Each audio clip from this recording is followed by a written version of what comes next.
راجل خالتي كان ديما كيجي عندي لبيتي بالساعة والساعتين، وخالتي ما كتعرف حتى شي حاجة على هذا الموضوع. ماتت ماما وانا صغيرة بزاف. بابا ما لقى ما يدير، كيفاش غيربي واحد البنت مازال صغيرة وما عندوش امو؟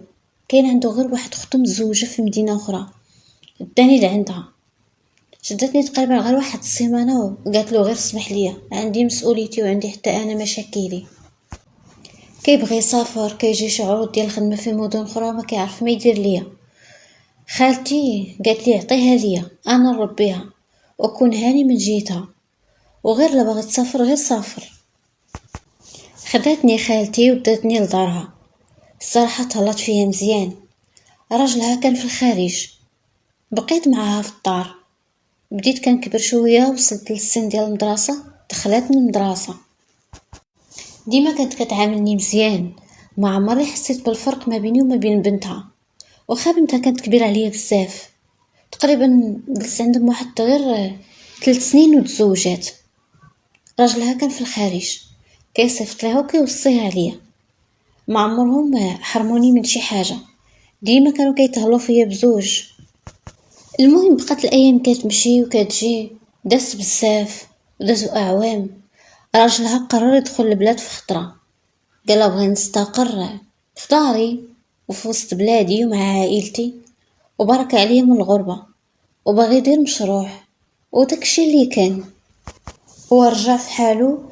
وكنت ديك الساعه انا كبرت ووصلت ل17 عام. صراحه ملي جا كان كيعاملني مزيان، ما كانش شي مشكل، وما عمرو تشكى مني ولا قال كنربي بنت الناس. بالعكس، كان كيهتم بيا، واي حاجه كان كيقول لي خاصاتك جي قوليها ليا، انا بحال باك. الطريقه باش كان كيعاملني ولا حتى كلامه، كنت كنظن داكشي اللي كيقول بصح، وراه كيحسبني بحال بنتو. خالتي فيها واحد الطبيعه، كانت ديما كتخرج يوميا، ماشي من النوع اللي كيبقى في الدار النهار كامل. ملي كنت صغيره كانت كديني معاها، ما كان حتى حد في الدار، كنت كتخاف عليا. لكن فاش كبرت وقبل ما كاع تخرج لها في حاله في مره، كانت كتخرج وكنبقى انا في الدار عادي.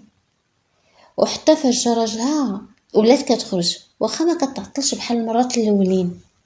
هو المشروع اللي دار كلف به نسيبه، اللي هو راجل بنته، كيمشي مره هو كيراقب الحسابات وصافي. المهم ولا يوميا في الدار، وانا كنت كنشوف الموضوع عادي. كان بعض المرات كان كيخرج بزاف وكيمشي وكيبقى مع نسيبو، لكن مؤخرا لا، ولا غير جالس في الدار وغير مقابلني. وانا كنت مازال كنقرا. ديما كان ملي كتخرج خالتي كيقول لي انا نمشي للكوزينه نوجد شي حاجه، مثلا صيب قهوه، صيب اتاي ولا عصير، نوجد لك معايا. كنقول له لا عمي، انا غير نوجد لك. كيقول لي تديها في قرايتك، راه انا بحال باك وباغي لك مصلحتك. اش فيها لو وجدت واحد الكاس ديال القهوه جبتو ليك او عصير عادي. المهم بدا كان يجيب لي هذاك العصير او قهوه او اتاي، لكن ملي كنلاحظ انا مجرد ما كنشربو ما كنعقلش وكيديني النعاس. كنقول ليه يمكن كنتعطل شويه بالليل، كنبقى نحفظ. ولكن الموضوع تكرر بزاف، وبديت كرد البال انني مجرد ما كناخذ من عنده داك الكاس ونشربه، وبديت كنحس بشي حوايج تبدلوا فيا. المهم قررت ان هاد المره ما غاديش نشرب، غندير راسي شربت ونشوف شنو كيوقع. وهذاك النهار مجرد ما جاب لي الكاس، سد الباب ديال البيت وقال لي يلاه ديها في حفاظتك وديها في قرايتك، وان شاء الله باغي نشوفك شي حاجه مزيانه. راه انت راك بحال بنتي، هادشي بلا ما نقولوا لك. وبابا هنا تزوج في ديك المدينه اللي سافر لها، ولا قليل في كيجي يشوفني، نادرا كاع كيتصل بيا مره. فاش خديت هذاك الكاس درت راسي انني غادي نشربو، لكن خويته. قلت نشوف شنو كيوقع، حيت مجرد ما كنشرب شي حاجه من يدي كنغيب. هو ديما عارفني راه كنشرب داك القهوه او اتاي اللي كيجيب ليا.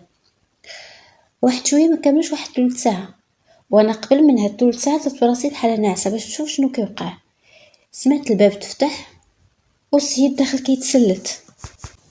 صافي بقيت مكمله انني راه بحال ناعسه. السيد قرب لجيتي ملي بدا بغا يدير دوك التصرفات وانا نفيق به. قلت ليه هادو هما فعايلك، كتقول لي انا بحال باباك. بدا يتفتف ويدخل ويخرج في الهضره ويقول لي لا ما تفهمينيش غلط. قلت ليش غنفهم، كلشي باين قدامي وراني كنشوف فيك، شوف حالتك. وقال لي ما كان ما نخبي عليك، مادام انتي فهمتي وعرفتي راه داكشي اللي في بالك هو اللي كان كيوقع.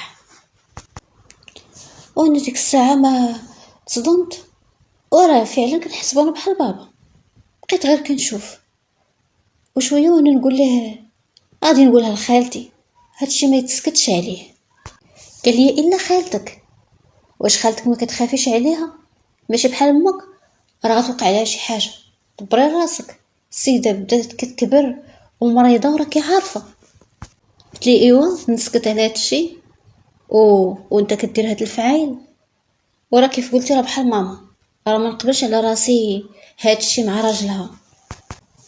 قال لي من الاخر هذيك خالتك ما بقات صالحه لوالو، انا راه غادي نطلقها وانتي نتزوج بيك ونكتب لك الدار. قلت له اشنو الدار تكتب لي الدار؟ قال لي ماشي هادي، انا راه عندي دار اخرى وكوني اكيده غنكتبها لك في سميتك، وماشي غير هادشي غنديرك حتى حساب في البنك. وشنو بان لك؟ قلت له شنو كتقول؟ كيفاش شنو بان ليا؟ السيده راها رباتني وهزتني وانا صغيره، بابا اللي هو بابا ما عقلش عليا، فاش تزوج راه نساني، الا تفكرني شي نهار كيعيط عليا غير في التليفون. المهم قال لي اللي عندي راه قلتو ليك، انا كنبغيك وعايشه معايا وسط دار وحده، وما لقيتش بصراحه كيفاش نوصل لك، وهذه هي الطريقه اللي طاحت عليا. نساي خالتك وفكري في مستقبلك وفكري في مصلحتك، وانا راه غادي نوقف معاك حتى تكملي قرايتك وكاع داكشي اللي بغيتيه نوفرو ليك. صيد فاش عرفت اللي كيوقع وصافي، عرفت كلشي وشفت كلشي، ولا ما قايلنيش عليه كاع نهائيا. مازال في الاول وانا هكا كنشوف فيه وفايقه كيدور في جهتي حتى كيعطيني شي حاجه نشربها.